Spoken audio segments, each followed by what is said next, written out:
Sir Pradeep sir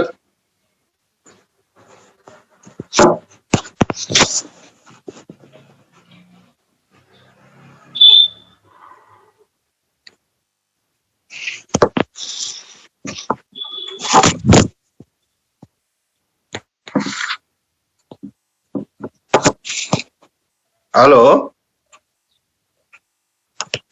कसैको आवाज आएन Good morning, sir. Good morning, good sir. Morning good morning सुनिरहेछ मैले बोले सुनिरहेछ Yes, sir. सुनिरहेछु, sir. सुरु गरौँ ओके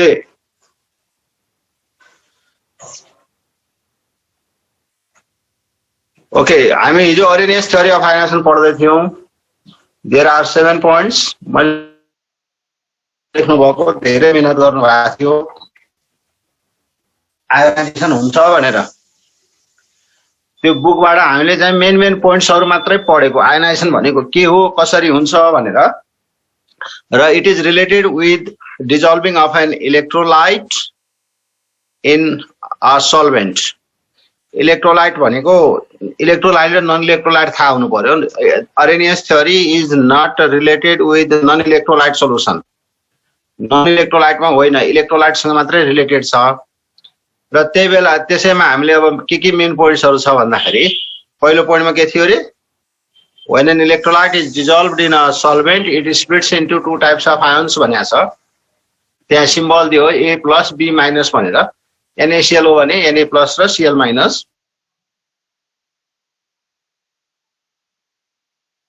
राख्यो भने फेरिकमा क्लोराइड आउन त्यसरी जुनसुकै इलेक्ट्रोलाइट पनि स्प्लिट हुन्छ भन्ने पहिलो पोइन्ट हामीले हेर्यौं पोइन्ट 1 सजिलो छ पोइन्ट 2 चार्ज इक्वल हुन्छ भने total positive charge of anion त स्प्लिट भएपछि नेट चार्ज चाहिँ के हुन्छ सोलुसनको 0 resultant charge of the electrolytic solution is 0 chargeless हुन्छ सोलुसन ओभरअलमा अनि त्यसपछि अब त्यो मुभमेन्ट कन्डक्टेन्स किन हुन्छ भनेर त्यहाँ देखाएको छ एक्सटर्नल फोर्सको अब्सेन्समा जता पनि जान सक्ने भयो आयनहरु है अप डाउन लेफ्ट राइट हैन इस्ट वेस्ट व्हाटएभर उनीहरु फ्री हुन्छ आयनहरु अब के भन्छ अर्को थ्योरीले भनेपछि kinetic molecular theory of gas you have studied in grade 11 उले gaseous molecules have no force of attraction भन्छ हैन intermolecular force of attraction is negligible so gas molecules can move freely in any direction भनेर 11 मा पढेको थियो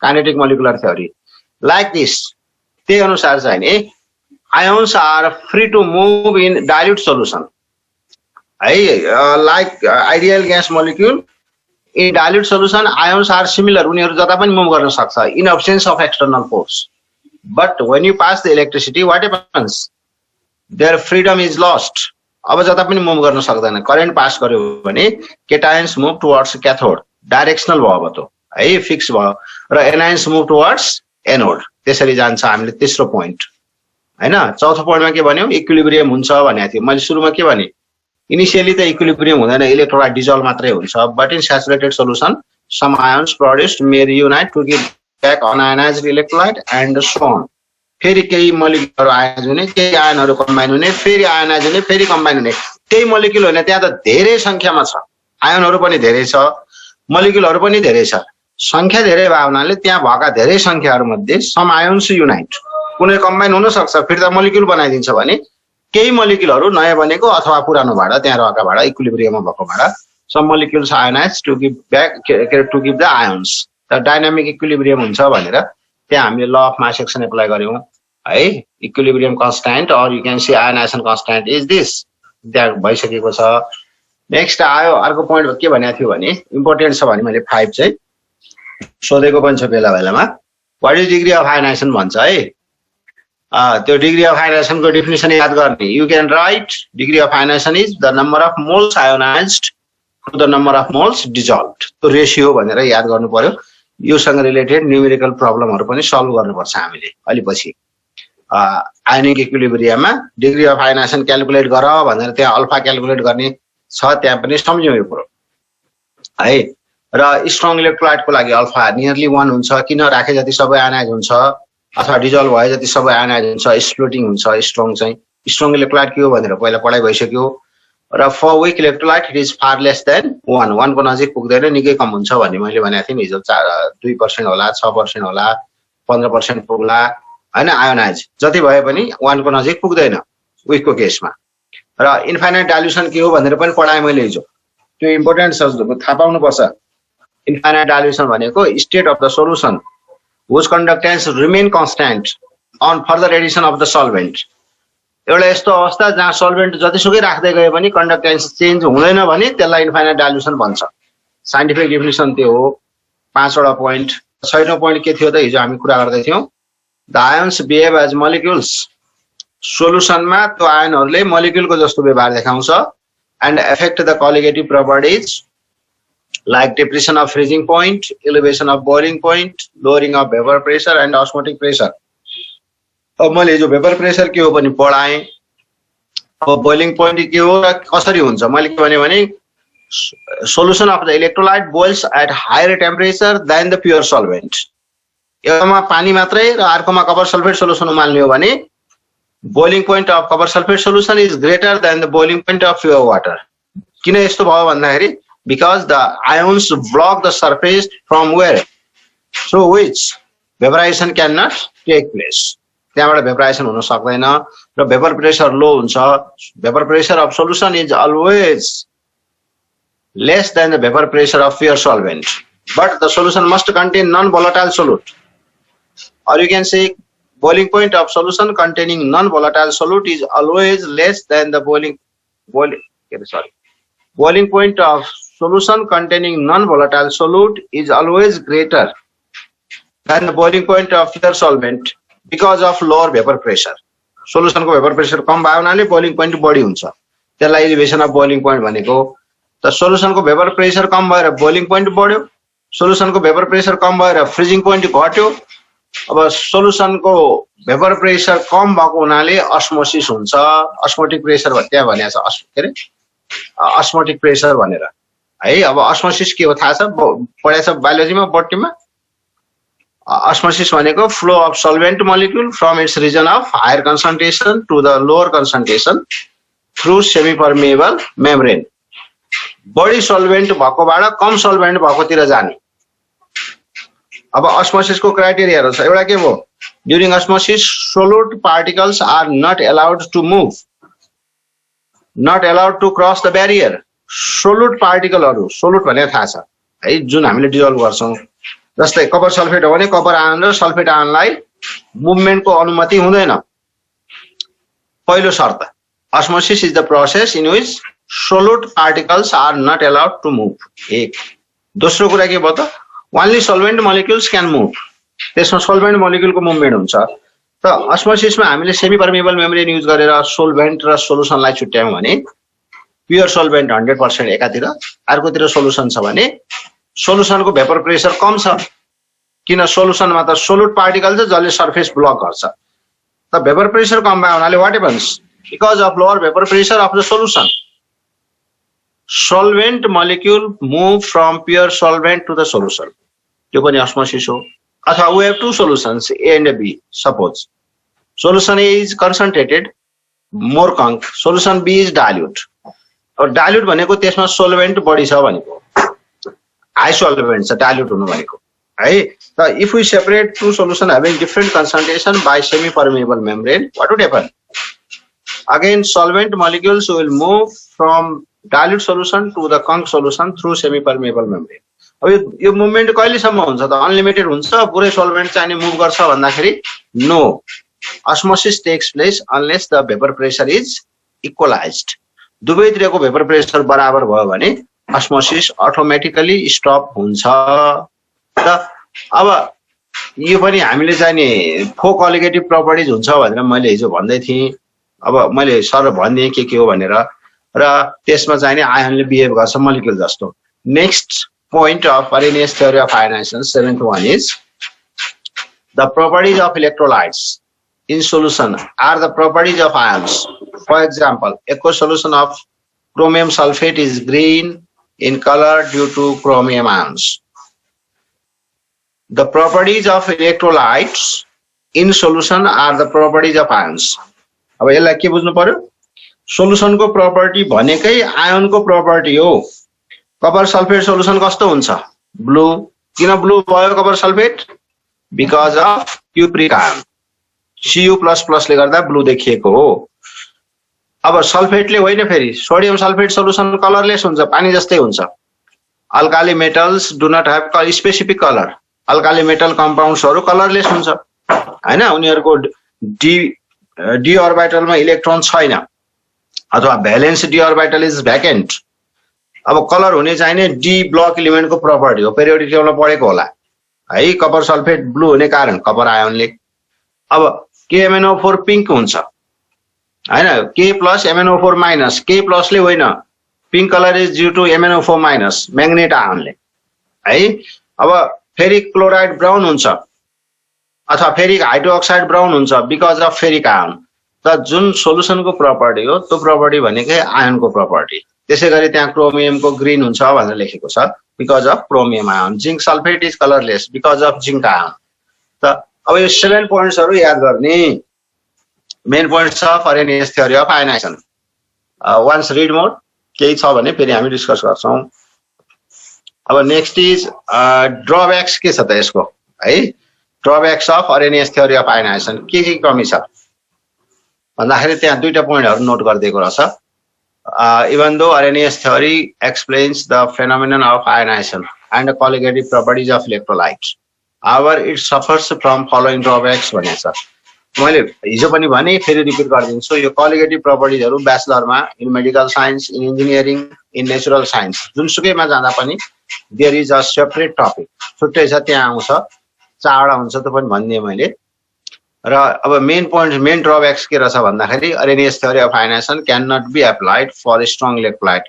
as there does not exist dynamic equilibrium between ions and unionized electrolytes अथवा unionized molecules ल ध्यान दिने आरएनएस थ्योरी को त्यहाँ हामीले पढे अनुसार फोर्थ पोइन्टमा के भनेको थियो डायनामिक इक्विलिब्रियम हुन्छ भनेको थियो त्यहाँ law of mass action apply गर्ने भनेको छ हैन अब बुझ्न के पर्यो भने स्ट्रङ इलेक्ट्रोलाइटमा त डायनामिक इक्विलिब्रियम हुँदैन भनेको मोलिक्युलहरु आयोनाइज मात्रै हुन्छ स्ट्रङ इलेक्ट्रोलाइटको आयनहरु फ्रीली बस्न खोज्छ त आरएनएस थ्योरीले भने जस्तो इक्विलिब्रियम हुँदैन रादर वीकमा चाहिँ हुन्छ स्ट्रङमा हुँदैन जस्तै एसिटिक एसिड हो भने हुन्छ हैन वीक इलेक्ट्रोलाइट H2S मा हुन्छ अब अरु साल्टहरुतिर जाँदाखेरि जस्तै क्याल्सियम कार्बोनेटमा हुन्छ CaCO3 त्यो वीक हो BaSO4 तिनीहरुलाई त अब पुअरली आयोनाइजेज हैन तिनीहरुमा चाहिँ इक्विलिब्रियम हुन्छ तर स्ट्रङ इलेक्ट्रोलाइट लाइक NaCl हैन लाइक KCl KNO3 हैन Na2SO4 यिनीहरुमा इक्विलिब्रियम हुँदैन भनेको मोलिक्युलहरु आयोनाइज मात्रै हुन्छ आयनहरु कम्बाइन भएर फिर्ता आउँदैन भनेको तत्त्व अब यसको मतलब के बुझ्नु पर्यो भने आरएनएस थ्योरीले स्ट्रङ र वीक इलेक्ट्रोलाइट हुन्छ भनेर क्लासिफाई गर्न सकेन है Arrhenius theory is unable to classify the electrolytes as strong and weak एउटा कुरा त भयो दोस्रो this theory is limited to ionization of electrolyte in water only, but ionization can occur in molten state or in absence of water also. भनेको RNS थ्योरीले अरु सल्भेन्टहरु consider गरेन वाटरसँग related भयो अलि पुगेन भनौं न पहिला पुरानै कुरा हो जति हुनुपर्ने त्यति एक्सप्लेन गरेन भनेर त्यो ड्रब्याक्सहरु छ दुईटा हैन limited to ionisation of electrolyte in वाटरसँग रिलेटेड गर्नुभयो आरएनएसले हैन र अरु सल्भेन्टमा के हुन्छ भन्न सक्नु भएन त्यो बेला एक्सप्लेन गरेन र मोल्टन स्टेटको पनि कुरा गरेन भनेको डिजल्भ भनेर हामीले सुरुदेखिकै पोइन्ट्सहरुमा पानीसँग रिलेटेड पढाएको छ हरेकमा है यो ड्रब्याक्सहरु दुईटा पोइन्ट भयो next is factors affecting the degree of ionisation अब यो एक्स्ट्रा हो आरएनएस थ्योरीमा होइन यो त्योसँग रिलेटेड भयो but not in Arrhenius theory एक्जाममा चाहिँ नि write short note on Arrhenius theory भन्यो भने हामीले त्यही 7 वटा पोइन्ट लेख्ने अब 2 मार्क्समा ड्रब्याक्स सोध्यो भने त्यही दुईटा पोइन्ट्स लेख्ने यो छुट्टै हो फेरि factors affecting the degree of ionisation अब त्यहाँ डिग्री अफ आयोनाइजेसन हुन्छ भनेको थियो के रहेछ त्यहाँ केले असर गर्छ त्यो कुराहरु यहाँ नोट गरिदिएको छ important factors which affect the degree of ionization are पहिलो फ्याक्टर छ नेचर अफ इलेक्ट्रोलाइट यो बुझिहालिन्छ सजिलो छ strong electrolytes such as HCl HNO3 NaOH KOH NaCl ETC are completely ionized and their degree of ionization is nearly equals to 1. यी सबै strong जति सबैको नियरली इक्वल्स टु 1 नै हुन्छ, दैट इज हाई। त्यो भनेको धेरै हो, 100% आयनाइजेसन भयो भन्न खोज्या। 99 भयो पनि नजिक भयो हैन, 100 को नजिक त भयो, हाई भयो value. while weak electrolytes such as formic acid, SCOH, acetic acid, NH4OH अथवा H2S हैन, अनि त्यसैगरी COS कपर सल्फाइडहरु ETC are feebly ionized, poorly ionized भनेको थियो है। ETC are poorly ionized and their degree of ionization is far less than 1. यिनीहरुको degree of ionisation alpha 1 को नजिक पुग्दैन। मैले कुरा गरिसके हैन, 2%, 3%, 7%, 6% आयनाइज हुनु भनेको 100 को नजिक पुग्न धेरै गाह्रो छ भनेको हो है। जति डाइल्युट गर्दै गयौं बढ्ला 20-25% सम्म, 30-35% सम्म आयनाइज भयो भने पनि 100 को नजिक पुगेन हैन, far less than 1। The what factor affect the degree of ionization भन्दाखेरि nature of electrolyte. One of the major factor is nature of electrolyte. Strong electrolytes have nearly 1 degree of ionization, but degree of ionization for weak electrolyte is far less than 1 भनेर बुझ्नु पर्यो। एक दोस्रो nature of solvent पनि भर पर्छ। Another factor that affect the degree of ionization is nature of solvent. Solvent पछि alpha को भ्यालु फरक हुन्छ। अब त्यहाँ लेखेको छ the nature of solvent also affect the degree of ionization. It cuts the lines of force binding two ions and separates them in solution. This effect of solvent on ionization is due to dielectric constant. It is the capacity of a solvent to weaken the force of attraction between ions of an electrolyte.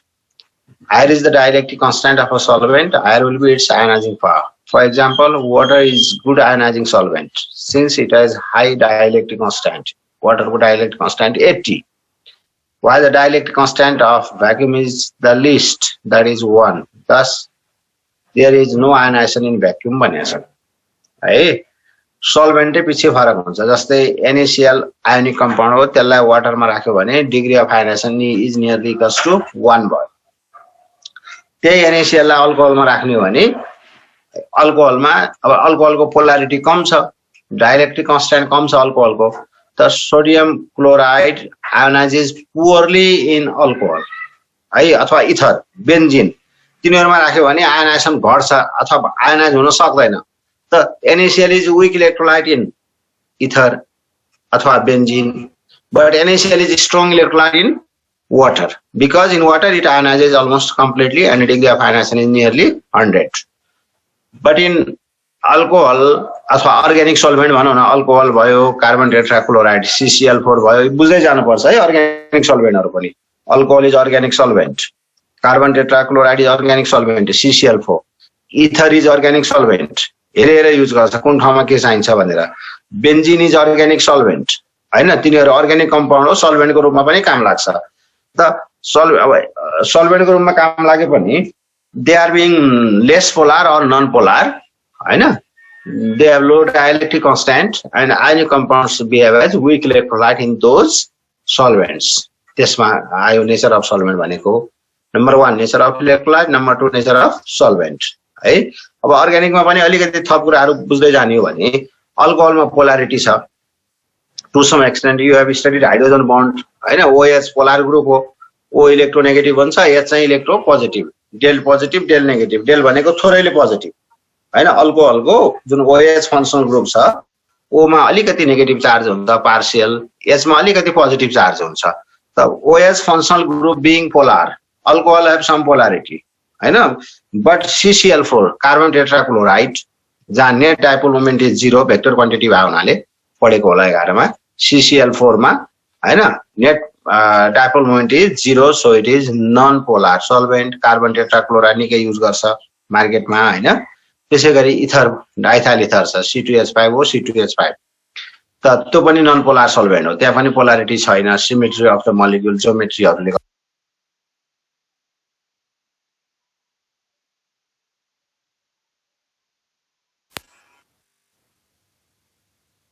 Okay, यो कुराहरु आयो nature के रे factors affecting degree of आयनाइजेसनमा, nature of electrolyte र nature of solvent.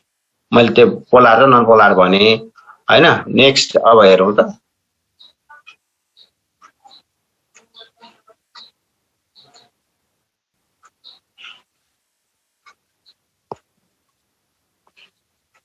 अर्को रहेछ temperature next factor that affects the degree of ionization is temperature.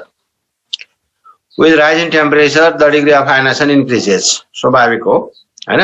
This is because kinetic energy of the molecules increases with rise in temperature which decreases their interionic force of attraction. हामीले तताउँदै गयौं भने इन्टरआयोनिक force of attraction घट्छ जसले गर्दाखेरि bond brake सजिलै हुन्छ र मोलिक्युलमा भएको बन्ड ब्रेक हुनु भने आयन प्रोड्युस गर्नु हो. आयनको संख्या बढ्दै जानु भनेको डिग्री अफ आयनाइजेसन बढ्नु. The temperature is another factor which affects the degree of ionization. With rise in temperature, degree of ionization increases, and vice versa. Right? Next factor is dilution. The degree of ionization of weak electrolyte increases with dilution. Weak को चाहिँ नि dilution सँग बढ्दै जान्छ. At infinite dilution, the weak electrolyte ionizes almost completely. Dilution. Next factor. Concentrate भन्दा dilute मा बढी weak को लागि है यो चाहिँ फेरि. Strong को लागि सुरुमै के हुन्छ ionization is almost 100%. Alpha is 1. हैन. Next is presence of other ions in the medium. Common ion effect भनेको छ यो हामी डिटेलमा पढ्छौं पछि अर्को टपिकमा. अहिलेलाई के बुझ्नु पर्यो भने the degree of ionization of weak electrolyte is suppressed by the addition of a strong electrolyte which enables to give a common ion to both the electrolyte. The degree of ionization of is lowered in the presence of NaCl. बिकरमा पानी छ त्यसमा अलिकति NaCl राख्ने हैन. एउटा बिकरमा पानी लिने र दुईटा बिकरमा भनौं न एउटा बिकरमा पानी मात्रै लिने अर्को बिकरमा पानी लिने र अलि स्क्रिन शेयर त भएको थियो भिडियो शेयर भएन. कन्टेन्टहरु नदेखेको हो र अघि सर स्लाइड देखिएन भनेको हो र स्लाइड देखिरहेको थियो त देखिदैन सर के पनि भनेको सुरुदेखि नै देखिएन स्क्रिन शेयर भएको थिएन सर हो र. ए अहिले देखिरहेछ सर सुरु आजको सुरुदेखि देखा छैन र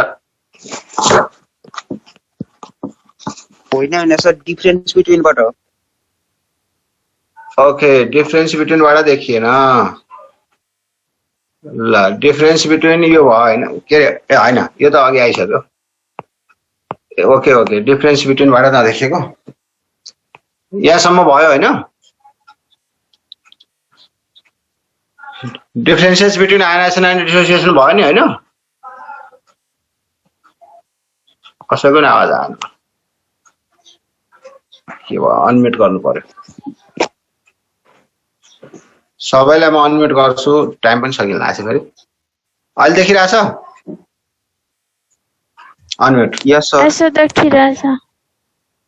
ओके इलेक्ट्रोड्स अर्को है. अब मैले त्यहाँ भने अघिका कुराहरू नोट गरौँ केही छ भने सोधिहाल्ने त्यो अप्ठ्यारो मान्न परेन. वी क्यान रिडिस्कस बुक हेर्ने त्यसपछि रिडिस्कस गर्ने कुनै वर्डहरू अथवा पोइन्टहरुमा कन्फ्युजन छ भने फेरि हामी गफ गर्ने त्यसमा. नेक्स्ट अन इलेक्ट्रोड्स अलिकति टाइम छ गारे 40 मिनेट छ. इलेक्ट्रोड्स द रडहरु प्लेट्स फोइल्स पाता हो के त मसिनो पाताहरु झिल्ली एल्युमिनियम फोइल जस्तो through which electric current enter into or leave from the electrolyte are called electrodes. एक नासकै हुन्छ भन्ने छैन. इलेक्ट्रोडहरु रड पनि हुन सक्छ हैन प्लेटहरु पनि हुन सक्छ फोइलहरु पनि हुन सक्छ. त्यो चाहिँ सेलको आवश्यकता हेरेर इन्डस्ट्रीजको नेसेसिटी अनुसार डिजाइन गर्ने भयो. Electrodes which is connected to negative terminal of battery अथवा source is called cathode. Negative सँग जोडिएकोलाई क्याथोड भन्ने ब्याट्री को नेगेटिभ पोल अथवा करेन्ट को सोर्स को नेगेटिभ पोल सँग जोडिएकोलाई क्याथोड भन्ने है. or negative end while the electrode connected to positive terminal of battery is called anode. अब हामीले टर्च लाइट को ब्याट्रीहरु होस् अथवा अहिले जुन भेहिकल्सहरुमा ट्रकमा बसमा अथवा बाइकमा अथवा घरमा इन्भर्टरमा राखेकोमा पोजिटिभ पोल सँग जोडिएकोलाई एनोड र नेगेटिभ सँग जोडिएकोलाई चाहिँ क्याथोड भन्ने. यो चाहिँ डाइरेक्सनल हुन्छ है. Electrodes are directional in nature. यो जुन हाम्रो इलेक्ट्रोलाइटिक सेल छ हामीले कमर्सियल सेलहरु भन्छौं, यिनीहरुमा नेगेटिभ क्याथोड पोजिटिभ एनोड हुन्छ भनेर बुझ्नु पर्यो। र